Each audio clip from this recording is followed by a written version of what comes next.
Hi, I'm Michael Townsend. And I'm Leah Smith. And we are tape artists. We would actually fall into the category of professional tape artists, and what that means is that we draw with tape for a living.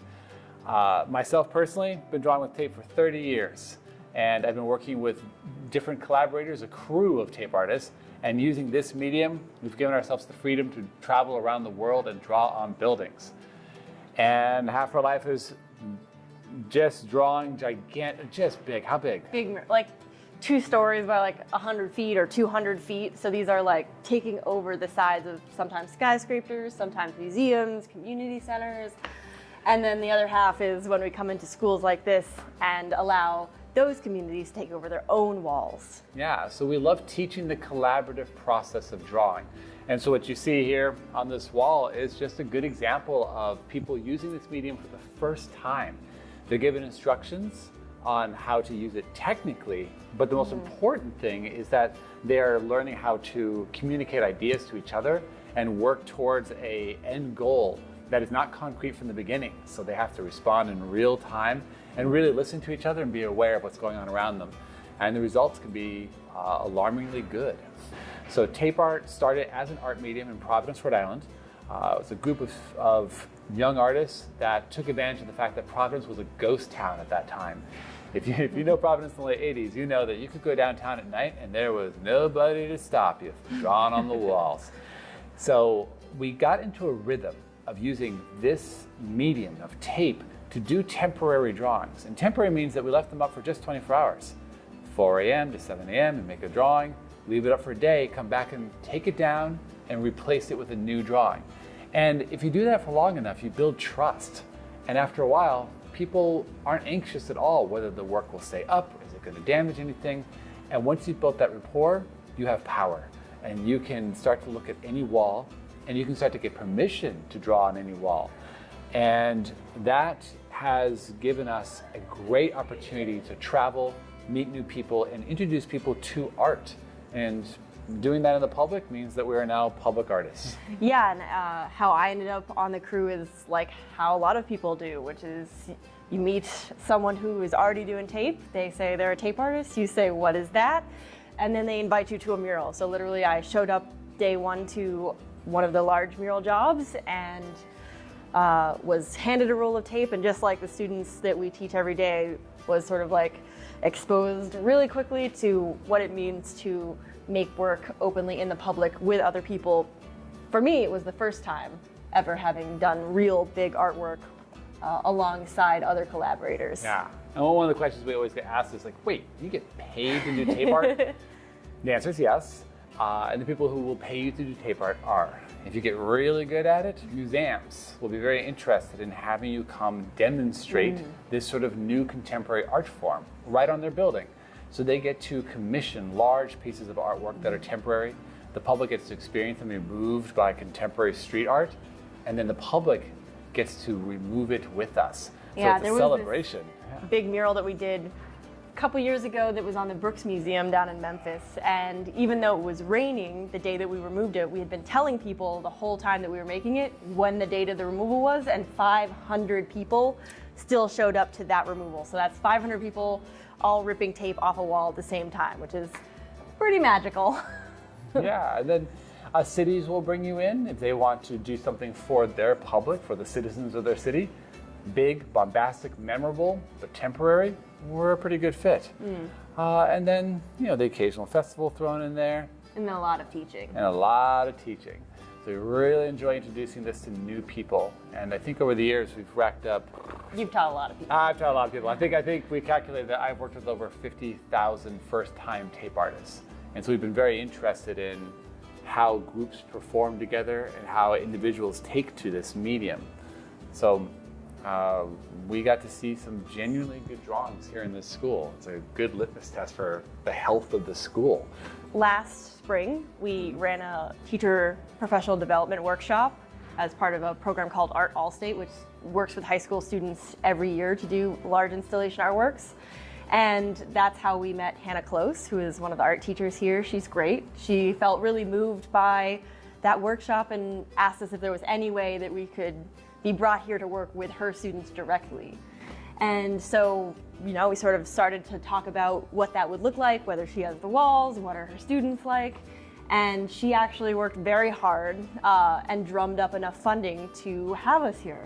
Apparently she's had visiting artists in the past, and this year we got to be that visiting artist and work with 6 classes, 6 or 7 classes, 6 murals around the school, taking up big walls. Yeah, and she created best case scenarios for us. So for us, as temporary teachers coming into an environment like this, the ideal scenario for us is that we have a 2-hour block to work with the students. And we realize in order for that to happen, the school has to make arrangements, adjustments, schedule changes, sacrifices, but they did it. And the results speak for themselves. Yeah. A lot of schools that we go into, where you can only get an hour with the students, they can make okay work, but they won't be as satisfied. The school won't be as satisfied. And it's sort of a detriment to everyone if they don't bend the schedule just a little bit for one day. So on top of that, beautiful walls. This school has bonkers beautiful so you can walls. see behind us here that, they have like tall space to work. There's a wide space that's blank, which is sort of a joy. A lot of the schools have bulletin boards and posters and lockers and doors. So it's great to give them like a good canvas because it allows them to really sort of just enact their vision without having to respond too much all the time to the architecture that they're trying to work on. Yeah, and then with each class, we, for the most part, the classes determine the themes of the drawing. So part of the process of making this artwork is for that group of people to somehow, on the spot, drum up enough interesting ideas that it will engage everyone in the room and get them working in unison. So what a workshop literally starts with us standing in front of a blank wall with a bag of tape and having the students stand opposite us, and usually we allow them to just ask a couple questions. We never show our own work. We basically say, hey, you have a couple artists in front of you, what would you like to know? And that sort of drags us into an introduction about street art and our own art practice. It also gives us a chance to sort of understand the student more. Asking someone to ask you questions is an insight into their levels of curiosity. It's an insight into how comfortable they are with each other. Because you'll find that if they're more socially relaxed with each other, they'll ask questions more easily. Everyone's got a question to ask. For us, it's just a barometer for how they might collaborate together. And after that, it sort of segues really quickly into trying to gain a theme. So before we do any sort of like technical stuff, to get an agreement from the group about a direction to start. And we never force a group to stick with that idea. We always encourage them to feel like they can change halfway through, pivot. Yeah. So it takes make a lot mistakes. of it takes a lot of bravery for a student to say an idea, because it's how frightening is it to have an idea said aloud and your peers might be like, that's dumb. Or laugh. So we admire hearing multiple ideas, and our job is to hear an idea and help translate it for everybody else. What could be cool about it? What's not cool about it? There are ideas that are tired, that we've heard so many times. We'd be like, love the idea, but you need to know there's some real pitfalls with it. In this particular case, let's do a deep dive. Yeah. This drawing right here. This group asked really good questions immediately. Obviously had a really high comfort level with each other. What level art are they? Portfolio preparation. Portfolio preparations. They are people who are looking to go to art school, possibly. Yeah, so they're really interested in the idea of the quality of work. They have standards in their mind, and they're looking to us to understand what the standards for tape art drawing might be. In this group, interestingly enough, there was one person who, when asked what they want to draw, just belted out tigers. Obviously some sort of inside joke, but they felt it. And everyone else felt it, like, yeah, tigers. Somebody else barked out skeletons. And there was a general sort of ooh and awe about skeletons. Right, sort of an edgier theme. So the idea was like, yes, there seemed to be excitement to do something that was more on the edgy side than on the pastoral side. Yeah, and then there was some brief conversation about the background, and this idea ping-ponged back and forth between the students until they just melded them together, and they're like, okay, tiger skeletons. This is something that universally was like, let's draw tiger skeletons. And then it turned into this. So this is a grand sweep of the drawing. We have these tigers that are bounding in this direction, and they're bounding towards what they labeled as an oasis. So they're bounding towards something good and positive. But as they move in that direction, they're starting to dissolve. And so they were really sort of like collectively moved by the idea that the tiger can't reach the oasis, even though it's trying to go in that direction. And right before it reaches the sort of like the prettiest part of the drawing, where it's all flowery and watery, it just poofs into specks of energy and dust. Right. And after this idea was sort of thrown out there, literally we give them like 3 or 4 different techniques for how to like use the tape, which include just basic things like drawing with strips of tape, ripping the tape into small pieces, allowing the tape to go 3D. We just let them go on the wall. So we let them sort of self-guide as far as what groups they draw in, where they start. And we had sort of a group that was like, okay, we're gonna do the tigers, and a group that was like, we're gonna jump on the oasis. And they created works that have a lot of solutions that we did not mention in our demonstration. So we always expect students and encourage them to experiment with the medium because it is their first time with tape. So solutions that they came up with, for instance, include things like these 3-dimensional rib cages, which are excellent. Mm-hmm. And we are totally going to steal. Totally going to steal. Right, we're doing our own R&D here. A lot, if we go down to these tigers at the front, we have a lot of great texture. So we've got these sort of crinkle patterns that create like awesome fur lines. This is more sort of like a painterly style. So it's like thick layers and layers of tape, which look really nice juxtaposed to these sort of thinner ripped lines. So what's important to emphasize here is that there are no preliminary sketches in this drawing. And that's something that people always ask. It's like, where's the original drawing you made this from? They must have had a plan. They must have had a plan for this to look so cohesive. And we can't emphasize enough how important it is to this process that there is nothing on paper. There is no plan per se. There's a verbal contract. There's a direction for the drawing. They have to be able to adjust in real time to what's happening. Right, if something's going well, lean into that. If they see a technique being used by another student, to adopt that technique if it's working really good. So this is a prime example of the benefits of collaboration versus, let's say, teamwork. That's something we're always looking for, especially with high school groups in particular, is leaders within these drawings. Mm-hmm. So without sort of like key leadership students within the group, sometimes those drawings fall flat. So drawings like this are successes because you had some students with vision who could sort of help along their peers who maybe were less confident. So within any drawing, there's always something that will meet the student where they are at.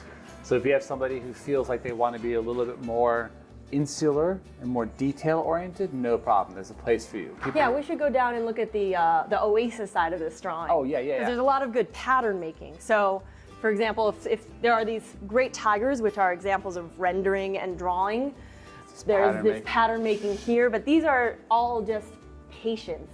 So these flowers, for example, it's a really fast pattern to make. And we found that like there were some students who were like excited just to sort of like work into these 3-dimensional type sculptural elements. Right, and these are flowers that some of these were made on the opposite wall. So they basically made a flower factory, sat and patiently made them, picked them up, and then brought them over and placed them. Right.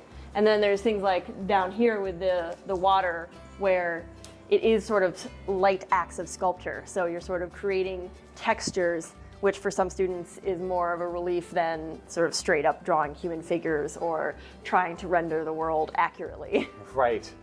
And you sort of see this joy of filling is done in many different ways. This is more rippled. This is very obviously vertically done to emphasize. You can see the face of the cat here was filled in, but it's filled with these tiny, tiny pieces to create this really subtle texture.